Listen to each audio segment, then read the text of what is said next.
आज की क्लास में सभी स्टूडेंट्स का स्वागत है। आज हम बहुत ही इम्पोर्टेंट क्वेश्चन लेके आए हैं कि इसका क्वेश्चन इस प्रकार से एग्ज़ाम में पूछा जाता है कि विद्युत द्विध्रुव आघूर्ण क्या है। किसी विद्युत द्विध्रुव के कारण निरक्षीय स्थिति में किसी बिंदु पर विद्युत क्षेत्र की चुंबकीय तीव्रता का व्यंजक प्राप्त कीजिए। ये आपका प्रश्न आएगा। प्रश्न को अच्छे प्रकार से समझ लें। इसमें पहले पूछ रहे हैं कि विद्युत द्विध्रुव आघूर्ण क्या है, इसका आपको जवाब देना है। उसके बाद ये बताना है कि जो निरक्षीय स्थिति है उसमें कोई बिंदु है, उस पर विद्युत क्षेत्र की तीव्रता क्या होगी, उसके लिए आपको इसमें व्यंजक प्राप्त करना है। तो आइए हम इसे देखते हैं कि किस प्रकार से इसका आंसर देते हैं। विद्युत द्विध्रुव आघूर्ण की परिभाषा देते हैं कि किसी द्विध्रुव के द्विध्रुव आघूर्ण का परिणाम P का परिमाण किसी एक आवेश के मान एवं आवेशों के बीच की दूरी के गुणनफल के बराबर होता है। तो क्या कह रहे हैं कि द्विध्रुव आघूर्ण है एक जो -q + q से बना हुआ है, तो इसका जो परिमाण होगा वो एक आवेश q ले लेंगे और उनके बीच की दूरी जो 2a है उसके गुणनफल के बराबर होता है। तो P बराबर कितना हो जाएगा, Q × 2a। अब आइए इसका महत्वपूर्ण क्वेश्चंस का डेरिवेशन देखते हैं कि किस प्रकार से इसे ड्राइव करते हैं। निरक्षीय स्थिति को अनुप्रस्थ स्थिति भी बोला जाता है। अनुप्रस्थ अथवा निरक्षीय स्थिति में द्विध्रुव के कारण विद्युत क्षेत्र की तीव्रता electric field due to a dipole in a broad side on और ट्रांसवर्स पोजीशंस। तो इसके लिए हमने एक डायग्राम ड्रा किया हुआ है, ज़रा देखें, इसका अध्ययन करें। सबसे पहले यहाँ पे आप देख रहे हैं ए बी एक विद्युत द्विध्रुव है जो -q और +q आवेश से मिलकर बना है। इन दोनों आवेशों के बीच की दूरी क्या मानी है, 2a है। सेंटर पॉइंट O है। सेंटर पॉइंट से +q के बीच की दूरी a और सेंटर पॉइंट O से a के बीच की दूरी जो है a होगी। अब यहाँ पे हमने एक निरक्षीय पोजीशन में कोई पॉइंट P लिया है। इस बिंदु P पर हमें विद्युत क्षेत्र की तीव्रता को ज्ञात करना है। यहाँ देखिए, हम पहली वीडियोस में ये देख चुके हैं कि बिंदु P पर एक हम परीक्षण आवेश लेते हैं। परीक्षण आवेश को हमेशा जो चार्ज लेते हैं वो कैसा होता है, +q होता है। और इसका परिणाम कितना होता है, इसका परिणाम 1 माना जाता है, इकाई माना जाता है। अब आप देखिए, जब यहाँ मान लीजिए +q आवेश जो परीक्षण आवेश है वो अगर रखा हुआ है तो यहाँ भी प्लस चार्ज है, यहाँ भी प्लस चार्ज है, तो प्लस और प्लस में प्रतिकर्षण होगा। तो इसका जो डायरेक्शन शो होगा वो इस प्रकार से दिखाया जाएगा, दूर की ओर जाता हुआ E1। यहाँ हम देखेंगे कि बिंदु P पर -q आवेश के कारण जो विद्युत क्षेत्र की तीव्रता होगी वो आकर्षण वाला मैटर बनेगा, क्योंकि ये +q है, ये -q है, विपरीत हैं, इसलिए इसमें आकर्षण होगा। तो इस प्रकार से हमने विद्युत क्षेत्र की तीव्रता E2 यहाँ पे दिखा दी।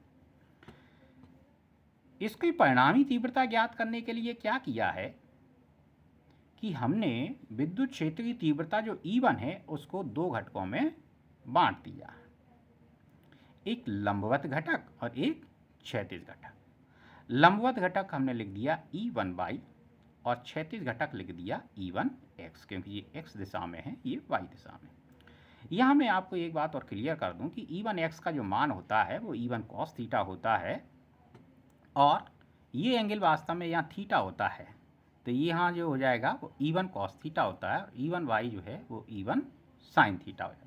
ठीक इसी प्रकार से इसको भी आप तोड़ सकते हैं कि भाई जो E1 अप टू ले लो, E2x जो है वो कितना हो जाएगा तुम्हारा, E2 cos थीटा हो जाएगा, cos थीटा। और ऐसे ही आपकी जो वैल्यू बनेगी E2y बनेगी वो E2 sin थीटा बन जाएगी। आप चाहो तो ये वैल्यूज़ भी यहाँ पर लिख सकते हैं और E1x E2x ये भी वैल्यूज़ लिख सकते हैं, इससे कोई फ़र्क नहीं पड़ता। एक चीज़ और, जो बिंदु P है वो O से कितनी दूरी पर, R दूरी पर। तो यहाँ यही सारी बातें जो मैंने डायग्राम में आपको समझाई वो आपको यहाँ पे लिखना है कि चित्र में ए बी एक वैद्युत द्विध्रुव है जो -q और +q आवेश से मिलकर बना हुआ है। दोनों आवेशों के बीच की दूरी 2a है। द्विध्रुव के मध्य बिंदु O से r दूरी पर निरक्षीय स्थिति में एक बिंदु P है जहाँ विद्युत क्षेत्र की तीव्रता ज्ञात करनी है। अब चलिए आगे बढ़ाते हैं डेरिवेशन को। तो सबसे पहले हमने इस बिंदु के कारण लिया है कि +q आवेश के कारण विद्युत बिंदु P पर विद्युत क्षेत्र की तीव्रता। आप यहाँ ऐसे भी लिख सकते हैं कि बिंदु B के कारण बिंदु P पर विद्युत क्षेत्र की तीव्रता, तब भी वही बात बनेगी क्योंकि बिंदु B पर जो है वो +q आवेश है। इसमें ये क्वेश्चन जो है हम पहले पढ़ चुके हैं कि विद्युत क्षेत्र की तीव्रता E बराबर एक फॉर्मूला होता है 1/4πε0K और Q/r²। आप हमारी पिछली वीडियो में इसे देख सकते हैं किस प्रकार से इसे ड्राइव किया गया है। अब यहाँ देखिए इस फॉर्मूले से ये कैसे बना है। अब हमने +q आवेश के कारण विद्युत क्षेत्र की तीव्रता E1 मान ली है। 1/4πε0 1/4πε0 लिखा है। Q/r², एक्चुअल में क्या होती है, दूरी है। अब आपकी दूरी क्या है वो देखो, BP। आपकी दूरी क्या है, BP। तो आप क्या लिखोगे, BP²। अब दिशा किधर को है, देखिए आप ऊपर की ओर अपन जा रहे हैं, यानी B से P की ओर जा रहे हैं, तो हमने दिशा क्या लिख दी, BP की ओर। अब त्रिभुज की बात की है कि त्रिभुज BOP में कुछ वैल्यूज हम फाइंड आउट करेंगे। BOP में यहाँ से हम BP का मान निकालने का प्रयास करते हैं। तो पाइथागोरस प्रमेय लगा देंगे कि BP² बराबर OP² + OB²। OP² की जो वैल्यू है OP वो R है, तो यहाँ से क्या बन जाएगा, R² बन जाएगा आपकी वैल्यूज। ठीक। OB जो है, OB की वैल्यू कितनी है, A है, तो यहाँ पे A लिख दिया तो A² बन गया। BP की वैल्यू निकालेंगे तो √R² + A² हो जाएगा। ये किसके बराबर होगी, AP के बराबर होगी। क्यों, क्योंकि बिंदु P की दूरी दोनों आवेशों से कैसी रखी है, समान रखी है, इसलिए AP और जो BP की वैल्यूज हैं वो कैसी आएंगी, सेम आएंगी। अब यहाँ देखिए cos थीटा बराबर एक फॉर्मूला होता है आधार बटे कर्ण, इसकी आगे आवश्यकता पड़ेगी, हम यहीं फाइंड आउट करते हैं, इसको प्राप्त करते हैं। आधार कितना हो जाएगा, इसी त्रिभुज की बात है, आधार कितना हो जाएगा OB और कर्ण अभी हमने निकाला है BP। तो ये वैल्यू आप देखो, देख लीजिए आप, आधार OB और कर्ण BP। वैल्यू रख दीजिए, OB की वैल्यू A है और अभी हमने BP की वैल्यू फाइंड आउट की है √R² + A²। अब आपके पास जो वैल्यूज है BP² यानी BP की जो वैल्यू है वो आप यहाँ पे रख दें। जैसे ये BP² कितना है, R² + A²। तो फॉर्मूला हमने जो इक्वेशन ऊपर बनाई है वो कुछ इस प्रकार से हो जाएगी, E1 = 1/4πε0K और Q/r² + A²। तो ये हमने इक्वेशन 1 डाली। अब आप देखिए कि -q आवेश के कारण किस प्रकार से बनेगा, उसे भी देखते हैं।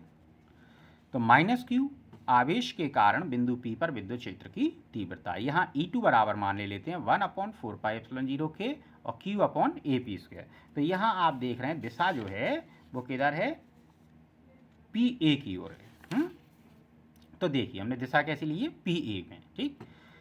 E2 बराबर 1/4πε0K और Q, अभी AP और BP मैंने पहले बताया आपको समान होती हैं, तो R² + A² यहाँ भी बन जाएगा। समीकरण 1 और 2 आप एक बार फिर देख लीजिए, समीकरण 1 और 2 में क्या बात है, मैं पास में ही लगा के आपको दिखाता हूँ। ये देखिए आप, ये देखो समीकरण 1 1/4πε0K Q/r² + A², समीकरण 1। Equation 2 E2 = 1/4πε0K Q/r² + A²। This is equation 2। You can see here equation 1 और इक्वेशन 2 कैसे हैं, इक्वल हैं। आइए आगे बढ़ते हैं। समीकरण 1 व 2 से स्पष्ट है कि E1 बराबर E2, परंतु दिशाएं अलग अलग हैं। बिल्कुल क्लियर है, दिशाएं आप देख रहे हैं दोनों की अलग हैं। अतः इनका परिणामी ज्ञात करने के लिए यदि E1 और E2 को दो घटकों में विभाजित करते हैं तो हम पाते हैं, हमने पहले चर्चा की थी जब डायग्राम में समझा रहा था कि किस प्रकार से हमने बांटे हैं। तो E1 के लिए लंबवत घटक क्या है, E1 sin थीटा है। एक बार फिर देख लीजिए, E1 के लिए लंबवत घटक E1 sin थीटा और क्षैतिज घटक E1 cos थीटा। इसी प्रकार E2 के लिए लंबवत घटक E2 sin थीटा और क्षैतिज घटक E2 cos थीटा। अब आप देख रहे हैं कि लंबवत घटक E1y और E2y, इनके परिणाम तो कैसे हैं, बराबर हैं, और दिशाएं कैसी हैं, विपरीत हैं। इसलिए ये एक दूसरे के प्रभाव को नष्ट कर देते हैं, इनकी वैल्यू निष्फल हो जाती है। ठीक है, देखो स्पष्ट है कि E1 साइन थीटा तथा E2 साइन थीटा बराबर एवं विपरीत दिशा में होने के कारण निष्फल हो जाते हैं। तो फिर जो विद्युत क्षेत्र की तीव्रता है उसमें जो रोल रहेगा वो केवल क्षैतिज घटकों का ही होता है। इसलिए क्षैतिज घटकों की जो दिशाएं होती हैं एक ही डायरेक्शन में होता है। इस कारण ये क्या हो जाते हैं, जुड़ जाते हैं, और इनका जो परिणाम है वो कितना बनेगा कि E बराबर E1x प्लस E2x। अब E1x और E2x की वैल्यू रख दो। E1x की वैल्यू कितना है, E1 cos थीटा, E2x की E2 cos थीटा। अब ये दोनों को जोड़ दीजिए।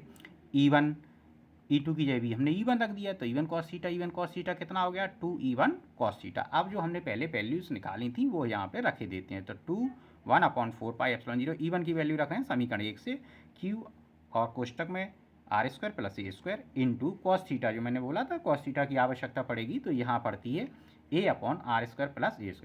अब इसकी पावर 1 मान लो और रूट को अपन 1/2 मान लो, तो 1 + 1/2 कितना हो जाता है, 3/2 हो जाता है। तो हमने ये 3/2 पावर लिख दी। E बराबर 1/4πε0 के Q multiply 2A R² plus A² 3/2।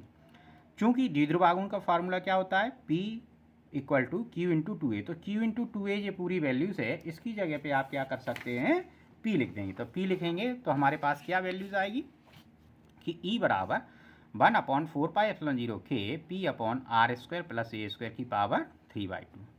यदि बिंदु P की दूरी द्विध्रुव से बहुत अधिक है, तो बहुत दूर है, तो ऐसी स्थिति में R is very very greater than A, यानी A की वैल्यूज़ बहुत छोटी हो जाती है और उसे अपन क्या कर देते हैं, उपेक्षा कर देते हैं, छोड़ देते हैं।